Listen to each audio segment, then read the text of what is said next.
నమస్తే. ప్రస్తుతం మనతో పాటు ఉన్నారు శ్రీ విద్య ఉపాసకులు, వాస్తు జ్యోతిష్య పండితులు శ్రీమతి జయప్రద గారు. నమస్తే అండి. నమస్తే అమ్మా. శ్రీమాత్రే నమః.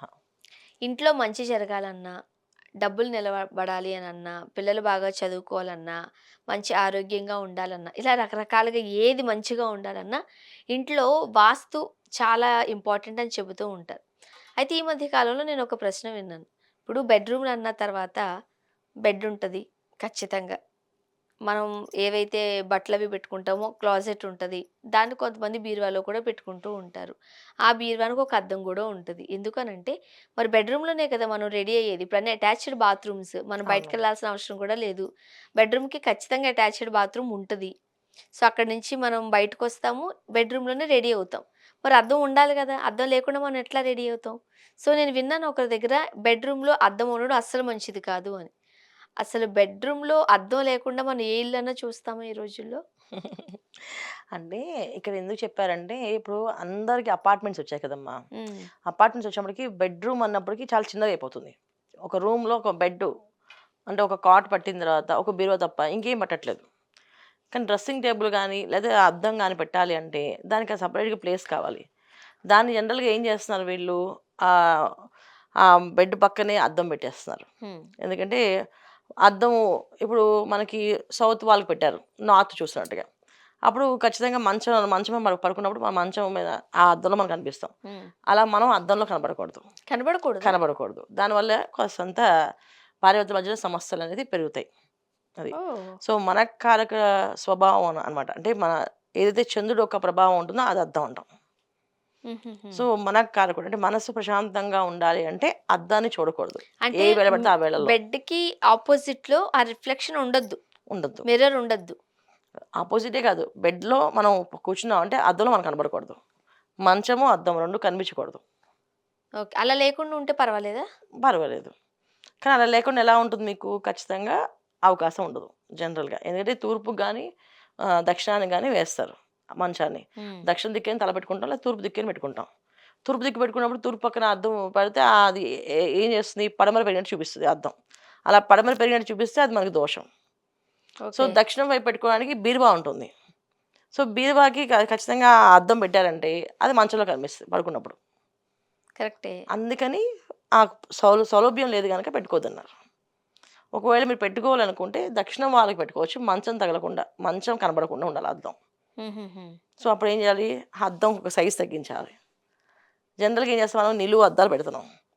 మనం కనిపించి మనం రెడీ అయిన తర్వాత మన శారీ మొత్తం కనిపించాలని చెప్పి నిలువు అద్దం పెడుతున్నాం. నిలువు అద్దం పెడితే మంచం కనిపిస్తది ఖచ్చితంగా.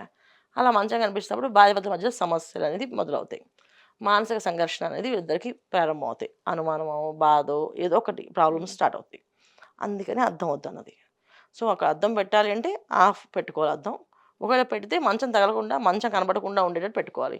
ఎలా మళ్ళీ అది దక్షిణం చూస్తున్నట్టుగా గాని, పడమర చూస్తున్నట్టు గాని అద్దం ఉండకూడదు. అంటే పడమర పెరిగినట్టు గాని, దక్షిణం పెరిగినట్టు గాని ఉంటే మాత్రం మళ్ళీ అదొక సమస్యలు.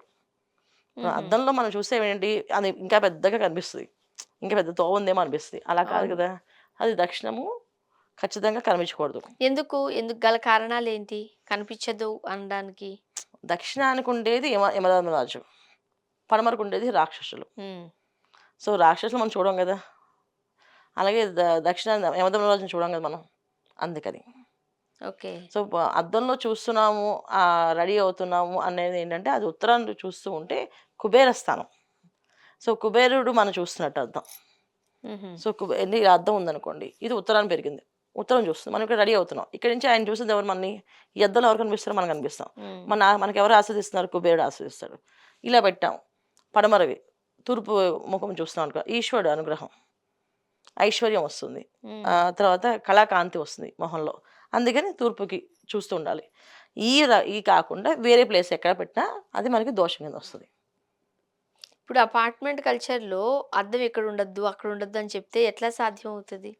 ఉండాలి అదే చెప్తున్నా. మనకొచ్చిన స్పేస్‌లోనే మనం మనం దాన్ని వాడుకుంటాం గదా! ఏదైతే డెకరేషన్ చేస్తున్నామో, ఏదైతే డిజైన్ చేస్తున్నామో అద్దానికి ఈ పర్టిక్యులర్‌గా ఇది తీసుకొని డిజైన్ చేసి పెట్టుకోవచ్చు. హ్మ్. ఎందుకంటే బీరువాలు పెట్టాలి రూల్ లేదు కదా! ఇప్పుడు అపార్ట్మెంట్స్‌లో బీరువాలు వాడట్లేదు. ఒకప్పుడు బీరువాలు వాడేవాళ్ళు. ఐరన్ కంపల్సరీగా కావాలని బీరువాలు వాడేవాళ్ళు. ఇప్పుడు బీరువాలు వాడట్లేదు కదా! అన్ని క్లోజెట్సే. అన్ని క్లాసెస్ ఉన్నాయి. దానికి మనకి డ్రెస్సింగ్ రూమ్ అనేది ఏంటంటే బాత్రూమ్‌కి, బెడ్‌రూమ్‌కి మధ్యలో ఒక రూము. అలాగే డ్రెస్సింగ్ రూమ్ అని ఇస్తున్నారు. బట్టలు మార్చుకోవడానికి కానీ, బట్టలు పెట్టుకోవడానికి కానీ, నీట్‌గా ఉండడానికి అక్కడ పెట్టుకోవచ్చు అద్దం మీరు. ఓకే. అక్కడ ఏ దోషం లేదుగా. అంటే కొంతమంది అంటే పూర్వకాలంలో మనం చూసినట్లయితే దానికొక స్టాండుల్లాగా అట్లా ఉండేవి. డ్రెస్సింగ్ టేబుల్ లాగా. ఉండేవి. హ్మ్. ఇప్పుడొచ్చేసరికి అలా కాదు. బీరువాలకే అతికిపిస్తున్నారు. లేతే అవును. క్లోజెట్స్‌కి ఇలా ఓపెన్ చేస్తే మిర్రర్ ఉండేలాగా చూసుకుంటున్నారు. చూస్తున్నారు. అలా ఉండే పర్వాలేదా? చక్కగా ఉండొచ్చు కదా శుభ్రంగా. ఇప్పుడేం చేస్తారంటే బయటికి అద్దం లేకుండా లోపల అద్దం పెట్టి, బయట ఒక డోర్ పెట్టేసేయండి. హ్మ్. సో, ఆ డోర్ తీసి మీరు మేకప్ రెడీ అంతా అయిపోయే వరకు అప్పుడు మంచిగా కనిపించినా, ఏం కనిపించినా దోషం లేదు.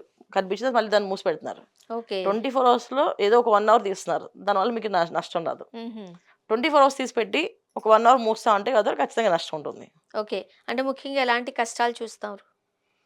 మానసిక ప్రశాంతత లోటైతే ఉద్యోగాల్లో సరిగ్గా చేయలేము. వ్యాపారాలు సరిగ్గా చేయము. భార్యాభర్తల మధ్య సమస్యలనేది మొదలవుతాయి. ఇంకెలాంటి నష్టాలు నాన్న? హ్మ్. ఒక మనిషితో ఇంటికి రాగానే ఓదార్చే మనిషి లేకపోయినా, ఓదార్పు ఇచ్చే మనిషి లేకపోయినా, ఇంకా ఆ ఇంటికి వెళ్ళడం ఎందుకు? అవును. వెళ్ళగానే గొడవ స్టార్ట్ అయిందనుకో, ఇంక అప్పుడు ప్రశాంతత ఎక్కడుంటుంది? సో, ప్రశాంతత కావాలి అంటే కొన్ని నియమాలు పాటించాలి. ఇవి వాస్తు నియమాలన్నమాట. సో, హ్మ్. వాస్తు నియమాలంటే ఇలాగే ఉంటాయి. మనం ఇలా పాటించాల్సింది. అంటే ఒకవేళ తప్పనిసరి పరిస్థితుల్లో మీరన్నట్టుగానే ఎక్కడ ఉండకూడదో అక్కడ అద్దం ఉన్నదనుకోండి. మనం ఎలాంటి నష్టాలను చూడాల్సిన అవసరం పడతది? మనం ఎలా ఇబ్బంది పడతాం? ఇప్పుడు చెప్పేసాను నీకది. మళ్ళీ చెప్పేసారా? అడిగేదను. నిద్రొచ్చేస్తుంది నీకు. వినలేదు. వినడం కాదు. 4:11 వరకు చెప్పాలి మీరు. ఎందుకు? 8 మినిట్స్‌కి. ఇంకెన్ని నిమిషాలుంది? ఇంకా 4 మినిట్స్ ఉంది. అయితే చెప్పేవరకు ఆగు. చెప్తారు కదా! నువ్వు కంగారు పడకు. హ్మ్. నువ్వు మళ్ళీ అడిగింది అడక్కు. సరే కంటిన్యూ చెప్పండి. ఇప్పుడు మనం ఉండే పరిస్థితుల వల్ల ఏంటంటే, అద్దం ఖచ్చితంగా ఉండాలి అనంటే, దానికి ఒక కర్టెన్ పెట్టుకోవాలి. సో, అవకాశం బెడ్‌రూమ్‌లో మనకి డ్రెస్సింగ్ రూమ్‌కి ఒక ప్లేస్ ఉంది అంటే, డ్రెస్సింగ్ రూమ్ పెట్టించుకోవాలి సెపరేట్‌గా. లేదు, ఒకటే రూమ్ ఉంది. ఆ రూమ్‌లో అద్దం పెట్టుకోవాల్సిందే కంపల్సరీ అంటే, దానికి ఒక చిన్న కర్టెన్ ఉండాలి. సో, అవసరమైనప్పుడు కర్టెన్ తీసి శుభ్రంగా రెడీ అయ్యి, మేకప్ అయ్యి, మనం అన్నీ చూసుకున్న తర్వాత మళ్ళీ ఆ కర్టెన్ వేసేసేయాలి. అది మూసి పెట్టాలి. అప్పుడు ఎటువంటి దోషం రాదు. హ్మ్. ఎటువంటి ఇబ్బంది రాదు.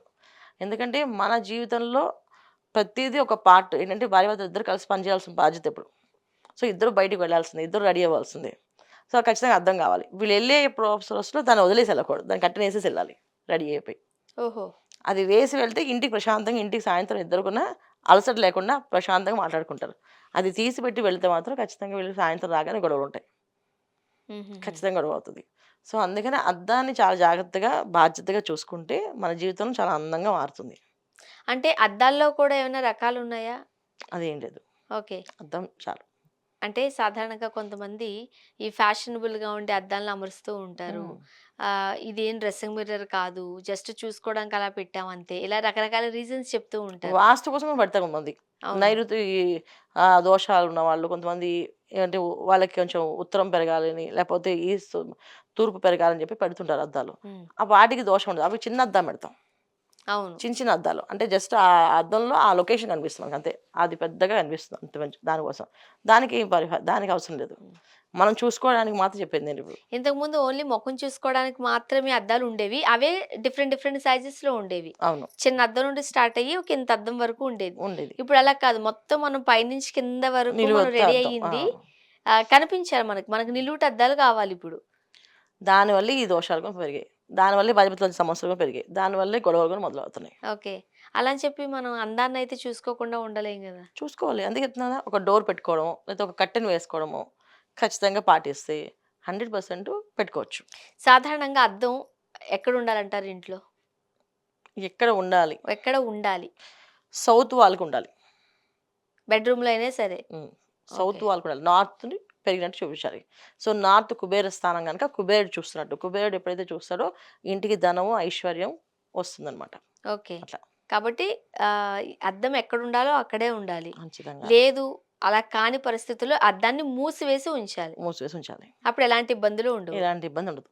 ధన్యవాదాలండి. నమస్తే అమ్మ. శ్రీమాత